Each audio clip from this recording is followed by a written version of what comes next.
and to us. So here, the beautiful end of this ayah is that وَسَلَامٌ عَلَى عِبَادِهِ الَّذِينَ اصْطَفَى.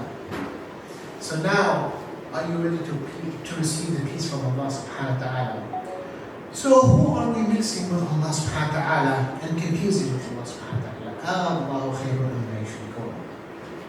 So the contrast here, the unfathomable thing is that, how do we get mixed up between Rabb al-Izzah, between Allah creating this heaven and earth, and anything else, any one of His creation?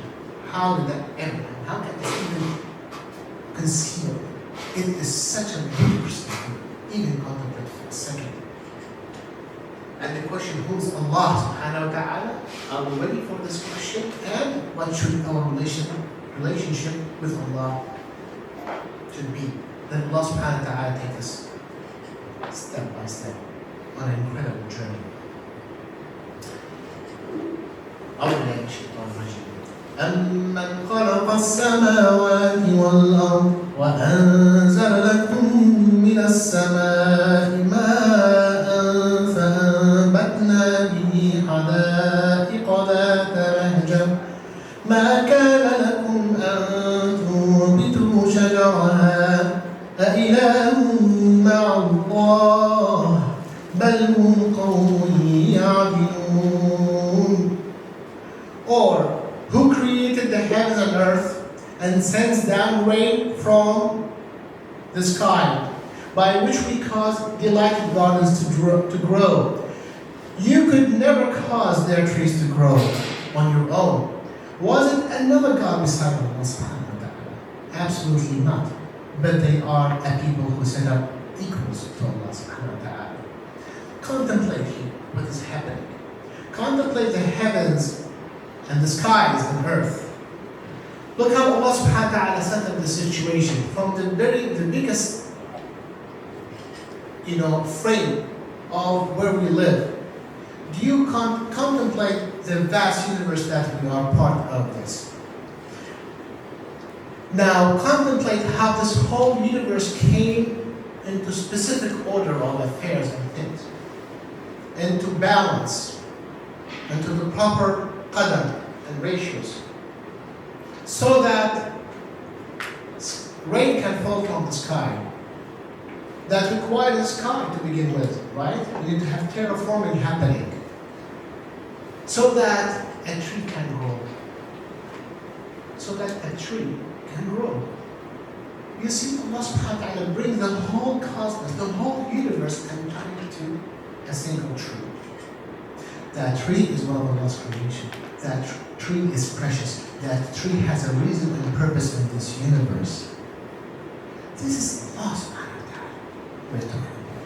Allah who cares about the tree, Allah who cares about Jesus. Who is Allah? This is Allah. He is who set up this whole affair for the purpose of a tree to grow. And then think about the water coming down. Think what it means when the water doesn't come down. Have you ever carried water? A box of water, a bottle of water? How much effort it takes to carry water around. I know many people who walk miles a day to carry water back and forth. So when you see that sky carrying millions of gallons of water, what gift is this from Allah subhanahu wa ta'ala? So this is the amazing thing. When Allah subhanahu wa ta'ala talks about these concepts and these things, is in the simplest of forms. But Allah subhanahu wa ta'ala is talking about moving heaven and earth for a tree to drink water. And from that tree drinks water, then we can all have life. So, and then these delightful gardens that we walk around. You see, every king usually wants to have a delightful garden, right? When you go to the palaces of the dynasties here, there's beautiful gardens. And he said, I did these gardens. My servants grew designed these gardens. But these gardens could not have happened without Allah setting up a sun that sends rays of energy through the galaxy so that it comes to Earth, so that it goes through the filters of the sky, so that the proper amount of energy and heat get to that tree. And then we walk through that and then we compass. So here, look what's happening here. What did it take for these trees to grow? So think and contemplate. So you want to know who Allah subhanahu wa ta'ala is. Well, spend time. When you're sitting in that garden, what does it take for that leaf to grow and to become green and to give you all that bahjah, this delightfulness? What did it take for all of that to come together? Because without this process of contemplation, we're not going to go anywhere. Aqeedah is not about just philosophical discussion. Allah is self-evident, and this is one of them. So who or what are we equaling with Allah subhanahu wa ta'ala? Whoever who's doubting Allah subhanahu wa ta'ala, what are you equaling with Allah subhanahu wa ta'ala? Allah is telling, I created this whole universe in a perfect order. What are we comparing me to? What are you confusing? What part of this is being confused? You know what? Human beings try to create something, how hard it is to create anything. So here's the question and the exercise for all of us. So who is Allah? And what is our relationship with Him subhanahu wa ta'ala? Now we connect the word of alhamdulillah. So we connect with this as we contemplate this. The key to contemplating these verses of Allah subhanahu wa ta'ala is by the word alhamdulillah. Alhamdulillah, He who created the universe and nurtured the plants. This is who is Allah. He is the creator of the universe and the one who cares about the plants. And understand Allah's creation holistically and its connection and its intra-independence and purpose. Now we go to the next level of deeper contemplation of the Quran al-Kareem, and truly we will not mix or confuse anyone with Allah subhanahu wa ta'ala.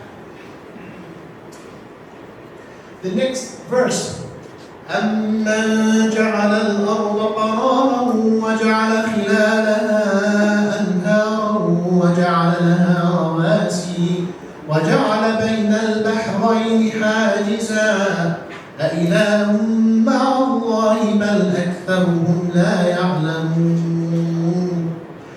Or who made the earth a place of settlement, caused rivers to flow through it, placed firm mountains apart, and set a barrier between the waters? Was it another God beside Allah? Absolutely not. But most of them do not know.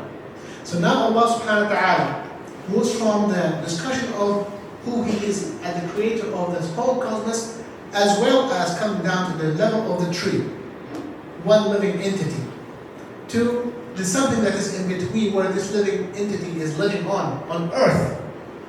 And ask us, use your knowledge to understand what's happening here. Think about what's going on here.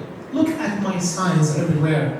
So from the order of the universe down to earth, contemplate in depth each of Allah's creations.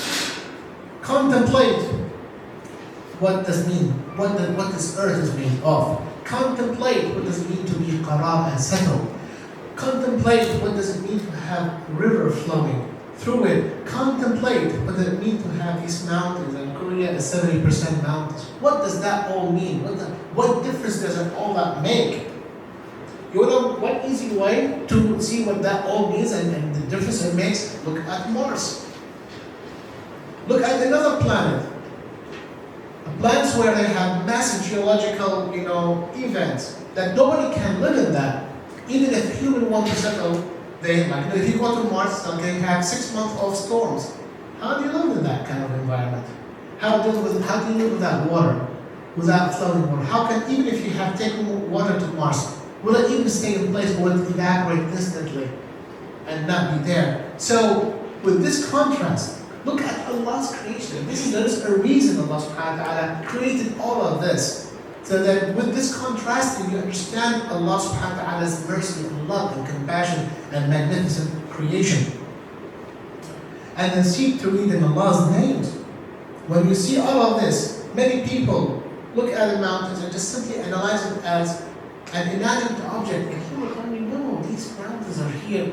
This is a great creation of Allah. These mountains have purpose. These mountains sing Allah's praise. These are incredible servants of Allah subhanahu wa ta'ala. The rivers are servants of Allah subhanahu wa ta'ala. The sky are servants of Allah subhanahu wa ta'ala. And everything in this universe is sacred. It has hurmah. It has hurmah. So again, the question, the core question in today's conversation with all of you is, again, who is this Allah subhanahu wa ta'ala? Allah, Alhamdulillah. We say, start with Alhamdulillah, all glory and praise to you, Allah. He who created earth in such magnificent design.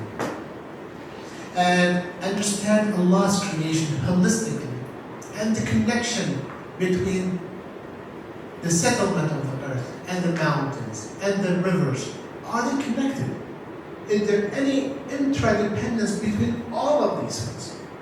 Or are they scattered things? Am I just saying random? Is Allah mentioning random words? Do you think the book that came from Allah subhanahu wa ta'ala simply put words together, predicted the next one, like in a large learning model, language model? Is it a large learning model that just thought, well, this would be nice to come after this word? Oh, there is an incredible connection between each one of these words. There are signs. Each one of these are signs. They are pointing us to something. And they are connected, each ayah is connected to the other. Surely, we will not be ignorant or oblivious about Allah's creation. أَفَلَا يَعْلَمُونَ? But that's the ending of the ayah. And like, this is something that you can seek with your knowledge. And I'm talking about people who are seeking knowledge day and night. So what is the knowledge that you are seeking? Can you contemplate and actually do a little bit of search, do a little bit of learning, and connect Allah subhanahu wa ta'ala and seek beneficial knowledge?